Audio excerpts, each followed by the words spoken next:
Yang harus juga oleh pemerintah tahu, ditanya dulu. Karena ini berangkatnya dari sini. Berapa kredit yang telah diambil oleh Sritek itu?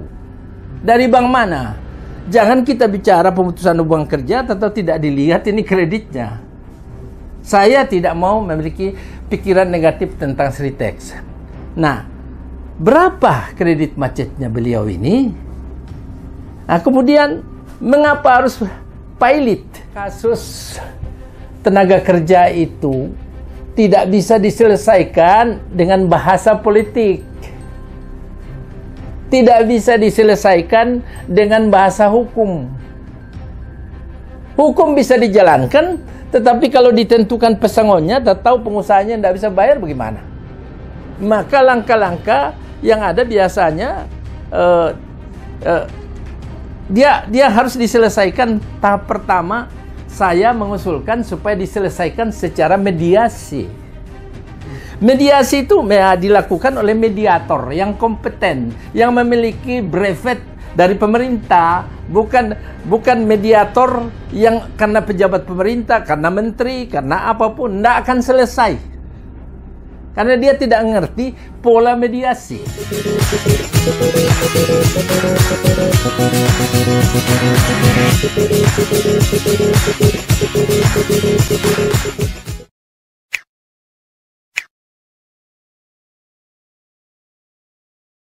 Dalam beberapa bulan terakhir, gelombang pemutusan hubungan kerja atau PHK massal telah menyita perhatian publik. Ribuan pekerja kehilangan mata pencaharian, menciptakan keresahan di tengah masyarakat.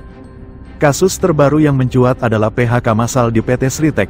Lebih dari 10.000 karyawan harus kehilangan pekerjaan akibat kepailitan perusahaan. Dr. John Palinggi, seorang praktisi bisnis selama 45 tahun, yang juga pengamat hubungan industrial, menyatakan bahwa PHK adalah fenomena yang tak terhindarkan dalam dunia bisnis. Namun, menurut John Palinggi, Ketua Umum Dewan Pengurus Pusat Asosiasi Rekanan Pengadaan Barang dan Distributor Indonesia, DPP Ardin, PHK bukanlah akhir dari segalanya. John Palinggi, Wakil Ketua Dewan Penasehat Kadin DKI Jakarta periode tahun 2019 sampai tahun 2024 ini menyoroti peran Kamar Dagang dan Industri Indonesia, atau Kadin, yang diatur dalam Undang-Undang Nomor 1 Tahun 1987. Seharusnya, Kadin menjadi wadah yang mampu menciptakan hubungan serasi antara pekerja dan pengusaha. Sayangnya, menurutnya, kinerja Kadin masih belum optimal. Sebagai Ketua Umum Asosiasi Mediator Indonesia, AMINDO, John Palinggi menegaskan pentingnya mediasi oleh pihak yang kompeten. John Palinggi yang juga mediator non-hakim terdaftar di 12 pengadilan negeri dan 2 pengadilan tinggi di Indonesia dan juga pelobi serta negosiator dengan akreditasi Mahkamah Agung RI ini menjelaskan, mediasi yang baik harus menghasilkan kesepakatan damai yang disahkan oleh pengadilan, sehingga memiliki kekuatan hukum yang jelas. Meski situasi ini memprihatinkan, John Palinggi, Ketua Harian Badan Interaksi Sosial Masyarakat, BISMA, ini tetap mengajak semua pihak untuk tetap optimis. John Palinggi yang pernah menjabat Ketua Kadin Provinsi Kalimantan Timur, 1981, ini menegaskan bahwa Kadin harus bangkit dan mengambil peran aktif dalam penyelesaian masalah PHK massal ini. Pemerintah, Kadin, dan para pemangku kepentingan lainnya harus terus berupaya menciptakan iklim usaha yang sehat, sekaligus melindungi hak-hak pekerja. Berikut petikan wawancara lengkap dengan Dr. John Palinggi ketika ditemui di kantornya yang tertata apik di dekat kawasan Bundaran Hotel Indonesia. Maraknya, merebaknya berita yang viral di medsos maupun di mana-mana tentang pemutusan hubungan kerja terhadap karyawan perusahaan ataupun pekerja lainnya, ini memang membuat kita semua, termasuk saya, merasa prihatin. Kenapa? Karena orang-orang yang kehilangan pekerjaan, pertama itu adalah dia kehilangan martabat dirinya, harga dirinya di hadapan keluarganya. Yang kedua, tentu kehilangan sumber pendapatan untuk membiayai hidupnya dan lain-lainnya. Tetapi bagaimanapun juga, di dunia dagang, di dunia industri, masalah pemutusan hubungan kerja akan selalu terjadi setiap saat, dimanapun dan bagaimanapun. Akan terjadi itu. Jadi jangan pernah kita berharap bahwa pada saat kita bekerja, entah di pemerintah, apalagi di swasta, itu akan terus-menerus. Karena pemutusan hubungan kerja ini bisa disebabkan oleh beberapa hal. Yang pertama sekali, karena kelayakan meneruskan usaha sudah tidak memenuhi syarat. Antara lain, pemasaran itu kecil, sementara biaya besar. Hasil uang masuk itu kecil, sementara biaya yang ditanggung terkait dengan gaji karyawan, terkait dengan operasional, terkait dan lain-lain itu besar. Yang kedua, karena ada aspek persaingan dagang yang sejenis. Nah, yang sejenis. Yang ketiga, ada kegiatan yang sifatnya membuat perusahaan instabilitas di dalam perusahaan itu. Tidak stabil karena ada pergerakan-pergerakan yang muatannya itu tidak setia dan tidak menghormati pemilik perusahaan. Ya, padahal kalau kita bekerja itu harus kita menghormati pemilik perusahaan supaya dapat gaji. Yang banyak terjadi adalah pemilik perusahaan selalu didemo. Tidak ada pengusaha yang mau kerasan melanjutkan perusahaannya kalau terus-menerus dihina, didemo. Tidak ada. Nah, aspek lain, jadi kalau terkait dengan kejadian ini sekarang ini, saya ingin sampaikan bahwa masalah pemutusan hubungan kerja itu jangan kita berharap bahwa kita akan selalu sama-sama dengan pekerjaan kita. Keprihatinan memang penting. Dan solidaritas. Tetapi pernah saya itu membaca sesuatu guidance suatu agama, dia katakan pangkat, jabatan, harta benda, uang, pekerjaan atau apapun yang kita miliki, kalau bukan itu meninggalkan kita, kita yang tinggalkan. Jadi keikhlasan. Pada saat kita dapat kerja ada rasa syukur, tapi saat sudah harus berhenti atau kita diputuskan kerja juga harus ikhlas. Namun demikian, pemutusan hubungan kerja itu kepahitan bagi yang diputuskan kerjanya. Maka yang paling pokok dilakukan langkah-langkah terhadap hak-hak pekerja, yaitu pesangonnya dan uang penghargaan. Ada dua komponen itu. Dan itu rinciannya sudah ada. Yang maksimum kalau dia kerja 24 tahun, itu 10 bulan upah penghargaan. Kalau dia bekerja 8 tahun, 9 bulan upah. Jadi 19. Jadi kalau misalnya 8 tahun, ya 9 bulan upah. Kemudian penghargaannya itu berjenjang. Dan itu maksimum sampai 24 bulan. Dia bisa dapat itu 10 bulan. Kalau dia hanya kerja 3 tahun, ya 2 bulan upah. Jadi itu sudah ada aturannya berapa pesangon. Terkait dengan... jadi yang ada di dalam negara kita ini harus dilihat secara komprehensif dari berbagai sudut. Tahun 1978 saya sudah menjadi... namanya diangkat sebagai Dewan Pembinaan dan Perlindungan Tenaga Kerja. Zaman itu Pak Sudomo. Saya waktu itu memimpin perusahaan kayu dan plywood kayu di Samarinda. Ya, saya mewakili Kadin Kaltim karena saya pada saat itu Ketua Kadin Provinsi Kaltim. Jadi mewakili Kadin, sehingga di dalamnya itu ada namanya lembaga bipartit. Jadi bipartit hubungan pemerintah dan pengusaha mengkomunikasikan apa masalah di bidang tenaga kerja yang diwakili waktu itu Pak Sudomo di pusat dan di wilayah ada. Nah, setelah bipartit ini berjalan tidak cukup. Waktu itu tidak ada yang mewakili buruh. Hanya organisasi per sektor kayu, sektor plywood, sektor tambang. Tidak ada. Maka dibuatlah waktu itu namanya lembaga tripartit. Itu keputusan pemerintah. Pemerintah, pengusaha dan buruh, diwakili buruh. Disinilah digodok segala masalah. Yang keberatan dari perusahaan-perusahaan itu masuk ke sini, kita bicarakan bagaimana cara menyelesaikannya. Dan hampir 100, jadi kalau masuk 100% kasus pada zaman itu, kita bisa selesaikan kurang lebih 83%. Dan diterima oleh semua pihak.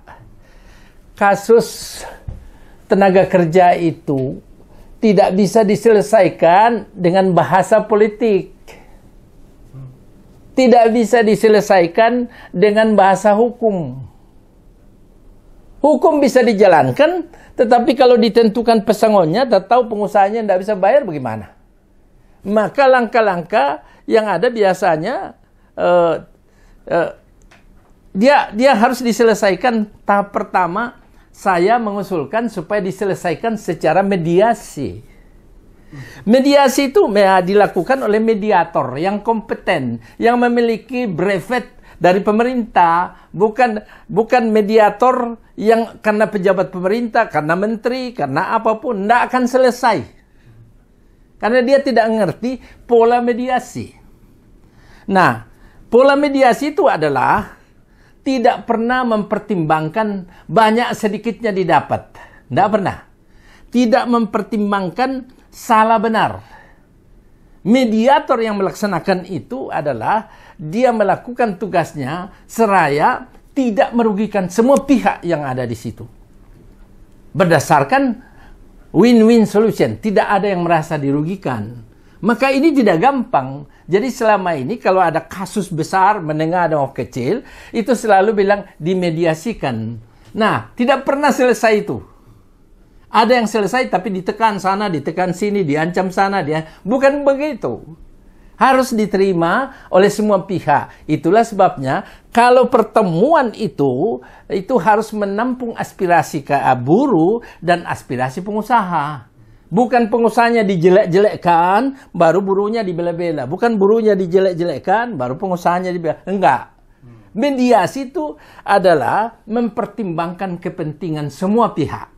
Dan diselesaikan tidak merugikan semua pihak. Maka muncullah namanya kesepakatan penyelesaian secara damai berdasarkan mediasi sesuai dengan peraturan Mahkamah Agung RI.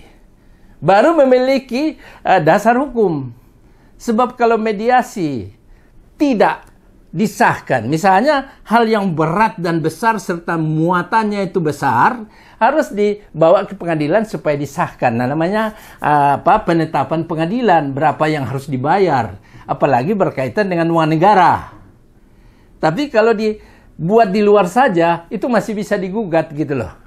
Nah itu, jadi masalah perburuan boleh diselesaikan langsung, tetapi harus orang-orang yang memiliki kompetensi dan karakter untuk hatinya terpelihara, tidak memihak sana sini, tapi melihat kepentingan berbagai pihak. Nah, pengusaha itu sebetulnya tidak terlalu sulit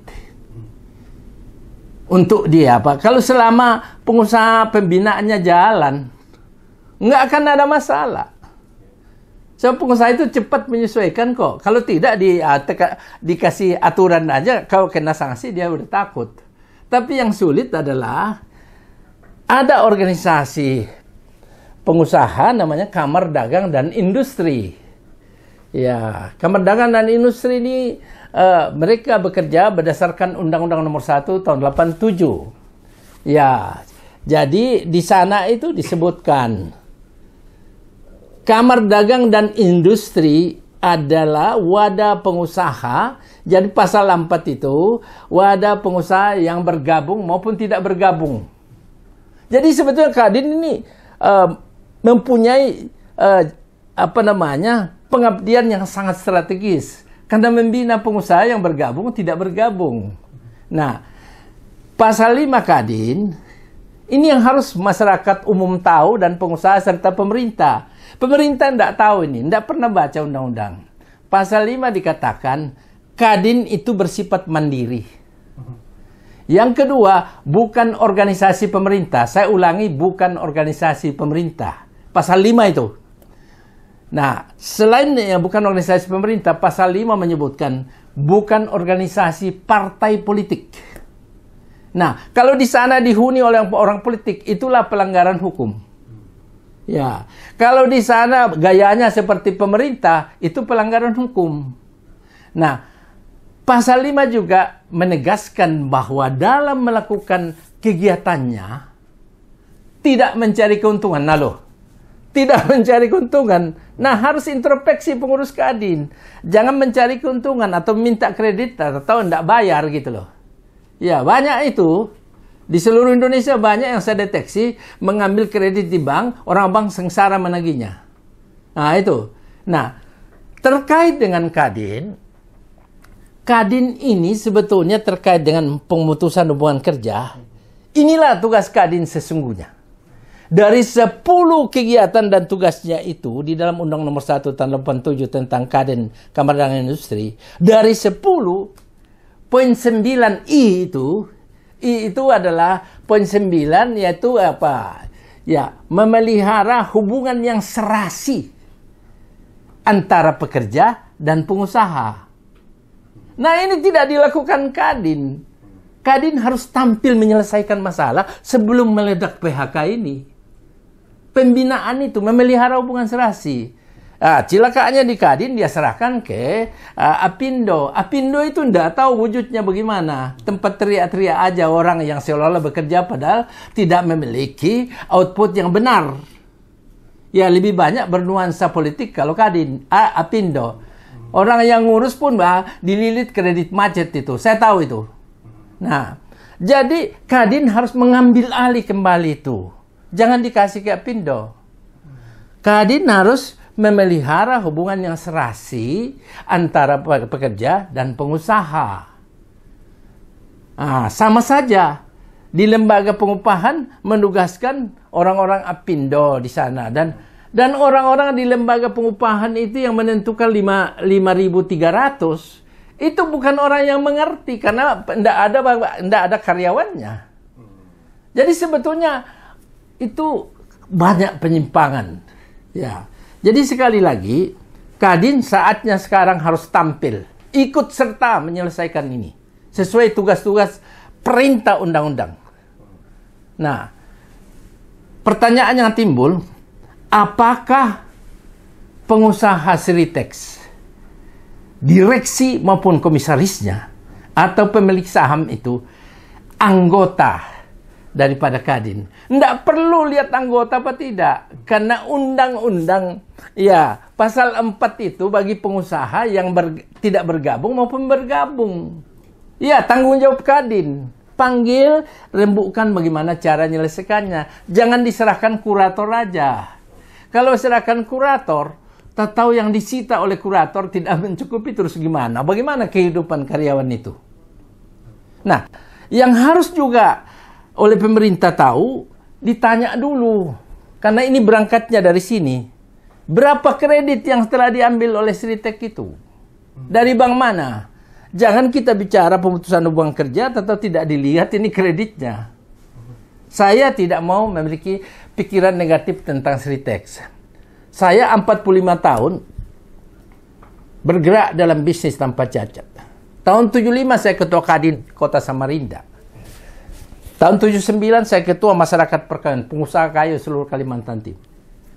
Tahun 81 saya ketua Kadin Provinsi Kaltim. Tahun 2015 saya Dewan Pertimbangan Kadin Indonesia. Saya udah tahu kok. Saya udah tahu. Harus tampil sekarang. Nah, berapa kredit macetnya beliau ini? Nah, kemudian mengapa harus pilot? Kan ini kejadiannya sebetulnya ini Sritex ini akibat munculnya peraturan pemerintah yang membebaskan barang dari Cina masuk di Indonesia. Sehingga tekstil itu, asosiasi tekstil itu ada, teman saya di Kadin itu menyatakan kami terancam. Tapi tidak ada penyelamatan. Kena juga Sritex itu sebetulnya. Tapi kalau saat itu Sritex cepat menyesuaikan diri dengan biasalah kalau orang dagang itu pasti banyak jalannya kok. Tapi kalau cepat mengalah, itu yang harus dihitung berapa kredit yang kau ambil di bank. Dan kalau kepailitan ini oleh kurator, berapa sisa hartamu yang ini? Di dalam kepailitan, apabila kurator menjual atau menyita barang-barang itu dan dijual, yang pertama diutamakan adalah pesangon karyawan. Yang kedua baru pajak dan lain-lainnya. Jadi bukan orang pailit itu dibayar, bukan. Jadi mempelitkan itu bukan itu yang dibayar. Bayar dulu pesangon karyawan. Nah, di dunia bisnis pada umumnya, saya sudah lama sekali di dalam bisnis.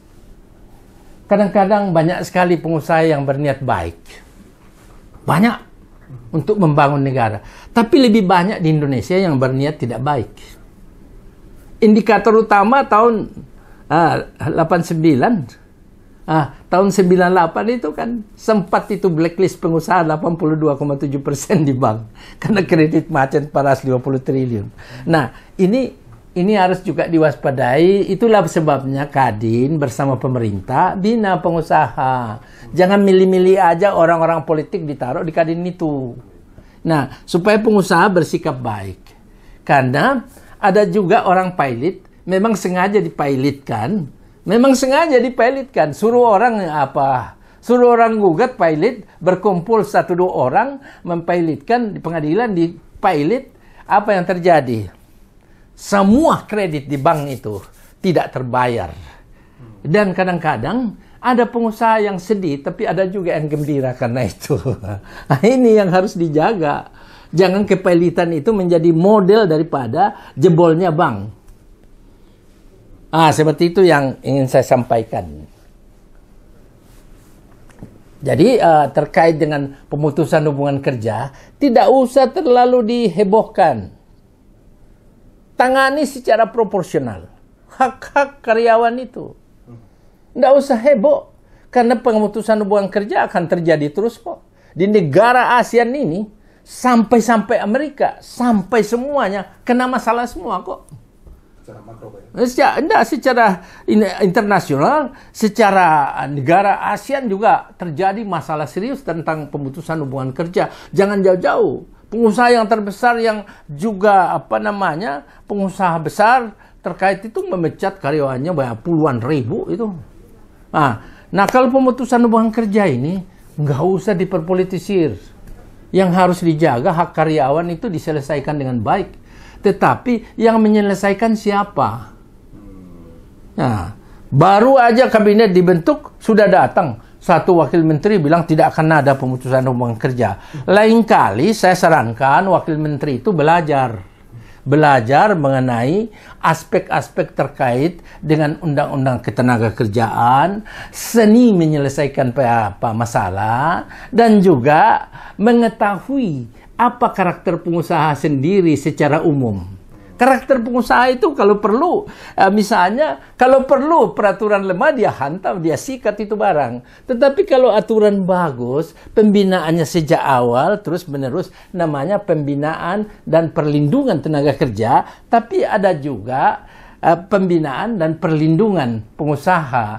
Jangan terus ribut terus pengusaha ini seperti orang busuk semua di Indonesia. Tidak.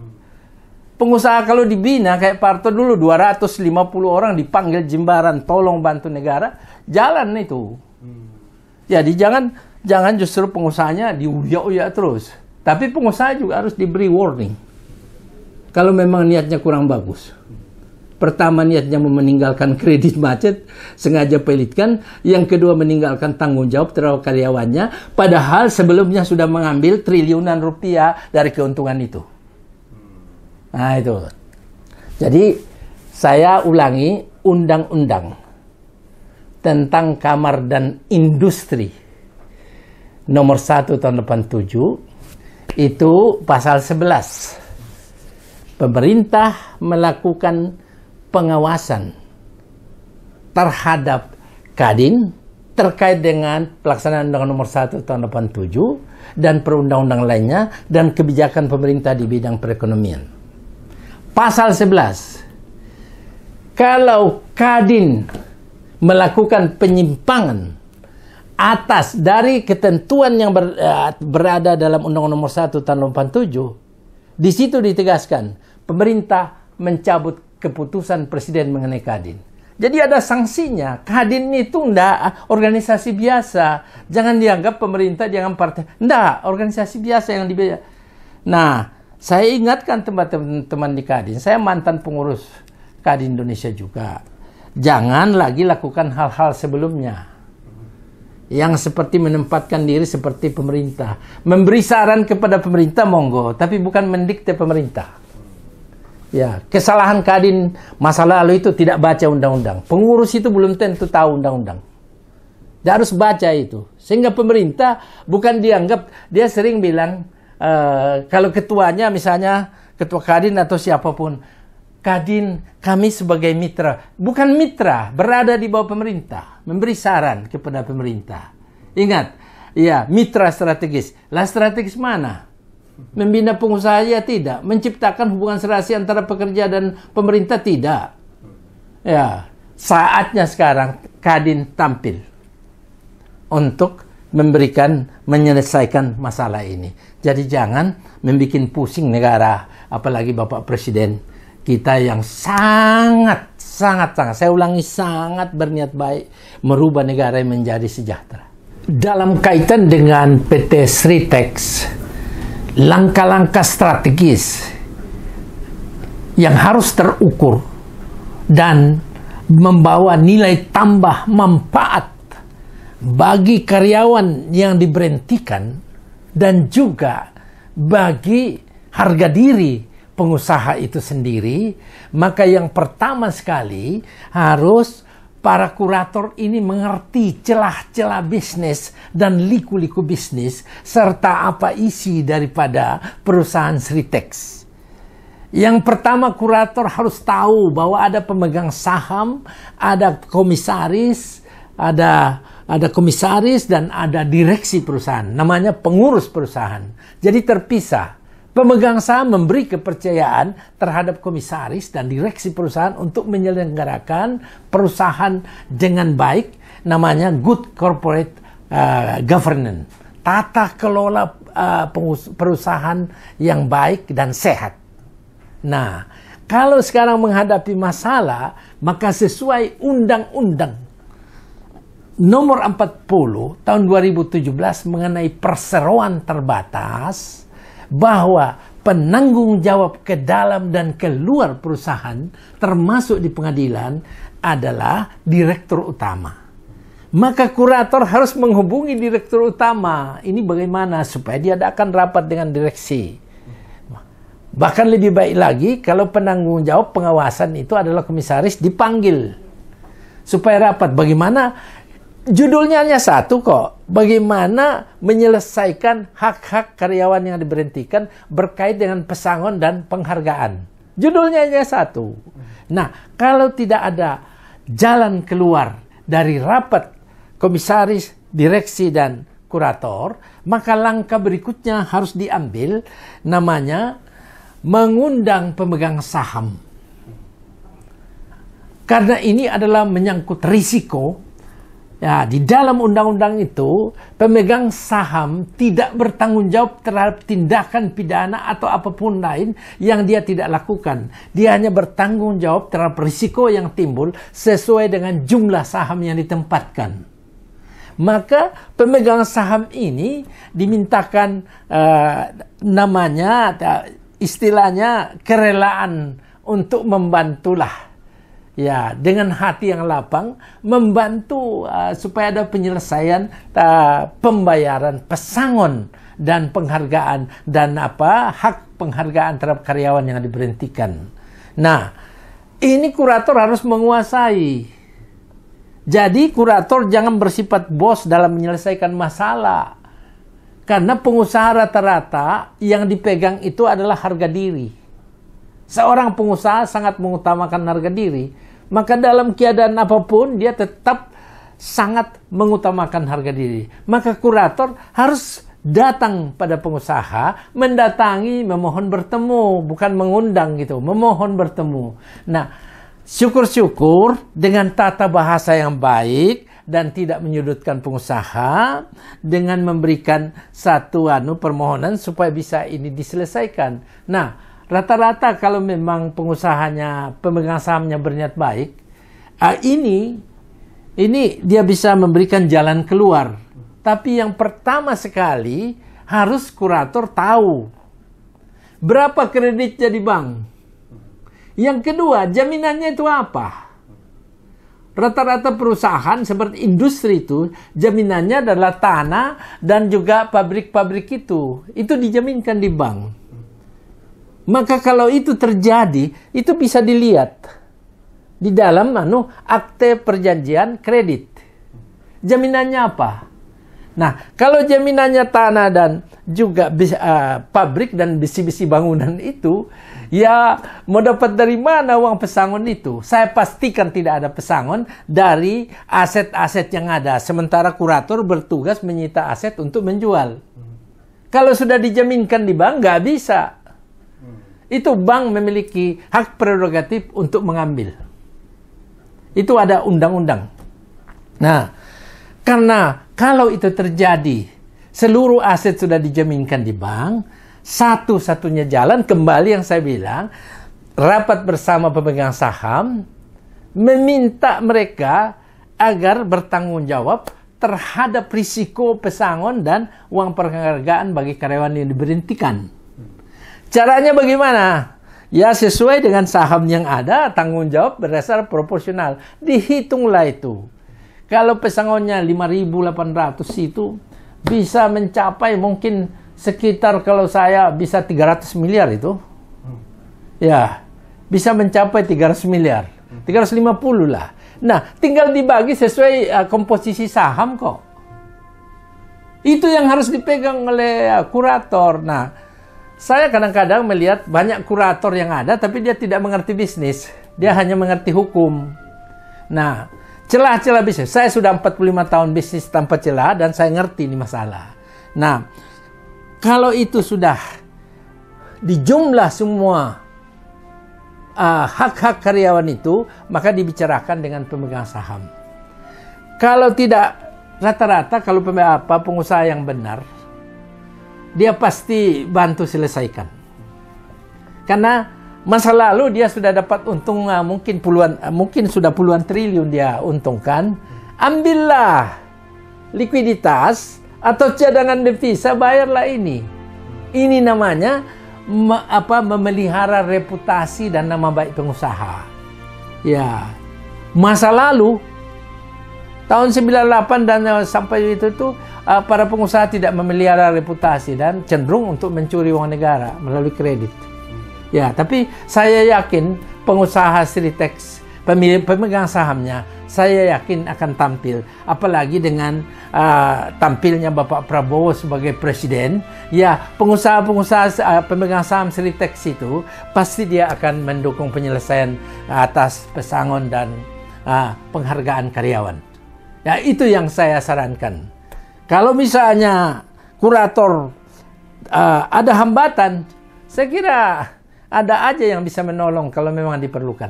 Putusan hubungan kerja saya ulangi tadi bahwa memang memprihatinkan dan menyedihkan. Tetapi apapun yang kita alami dalam hidup ini harus dihadapi seraya dengan penuh pengharapan bahwa hari esok pasti lebih baik.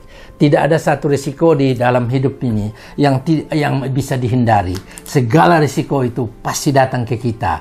Masalahnya adalah tergantung kita. Pada saat ada risiko, jalan keluarnya bagaimana dan dengan cara apa? Tentu kita mencoba untuk menyelesaikan secara damai dan baik. Seraya mengharapkan supaya pemerintah juga, supaya Kadin juga, supaya organisasi buruh itu juga jangan tampil memperpolitisir masalah, tapi tampil menyelesaikan masalah dalam dalam wadah tripartit, hubungan pemerintah, pengusaha dan buruh. Supaya serasi, Kadin harus mensponsori, mempelopori ini supaya selesai dengan baik.